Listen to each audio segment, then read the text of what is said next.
Hi everyone, I'm Claire. And I'm John. And today it's Unit 20, last one of this volume, Banner Year for Books.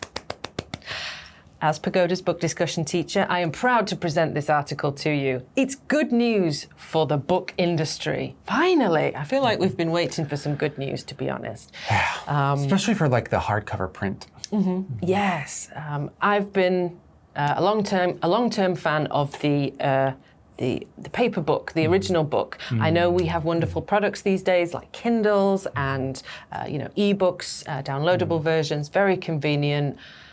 But I just feel like it's not the same as a real paper book. Printed media, hits different. Yes. So as we will read in the article in a few minutes, some good news for the paper book industry. Which are your favorite types of books, John? I'm hardcore sci-fi fantasy. It is just up my alley. They have expanded just my mind and my sight and the way I think in my everyday life to an extent that is greater than I think I could ever achieve with a book that is nonfiction or with something that might be like more down to earth, like detective novels or something like that. I am a huge believer that sci-fi and fantasy novels are a gateway to see the world in a way that is more expansive than you could ever do on your own or through more human-focused books, we'll say. I think that's a great description, yeah. I love, if you were to ask me to read a non-fiction philosophy book, I might get a bit bored in the middle, but I think a really good science fiction can give me the same understanding of philosophy in a really interesting and relatable way. Absolutely, 100%. I love that. And that goes for some sci-fi TV shows as well. However, books, they go hard. I've read some of the sci-fi books, and they have that philosophy in there. One of them I can think of right now. Unfortunately, the author may not be the greatest person on the planet. Okay. But he's the one that wrote Ender's Game. And the book that came right after. The book that came right after is called Speaker for the Dead. Anyways, and that just absolutely shaped me to understand that you have to keep your mind open for the other side. You're gonna meet weird things and people in your life, but you don't know why they're doing what they're doing, and you don't know what is the history behind it. And if you keep yourself just a little bit open, you can create a much better world for both of you and for the people around you. Just wonderful philosophy lesson in the middle of this great story.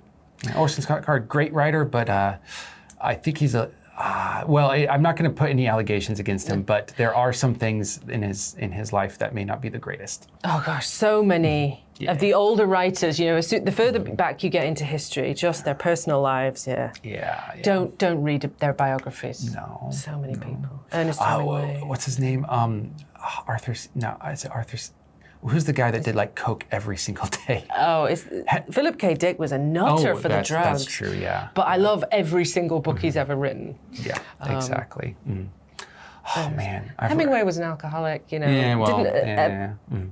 Who's the guy who wrote Great Gatsby? He locked his wife in a mental institution because he didn't like her anymore. Oh my God, just don't read about writers' real lives. Yeah. Enjoy their works, not the person. Which is a huge actual debate topic, but we're not going to get into it here. Are you a person that reads more or less than your parents or grandparents? It depends which of the grandparents. Like my grandfather on my mother's side was a huge reader and writer in sort of engineering and rock climbing, but his wife was not so much. But then my dad, his daughter is not, my mother is not much of a reader. She, not even fiction, it's not her thing. But my dad is really into philosophy and science fiction. That's where I picked up that from. So some of the grandparents were really into reading, some about the same as me. Let's get onto the article and find out the good news about books. Banner year for books. People are buying and reading hard copy books in record numbers these days, and a major factor appears to be social media. Instead of replacing books, social media platforms have become places to discuss and recommend them. The phenomenon of doing so on TikTok even has a name: book talk. Understandably, bookstores are watching social media closely now and adjusting their marketing efforts accordingly. YouTube is also influencing the trend, as are TV and movies.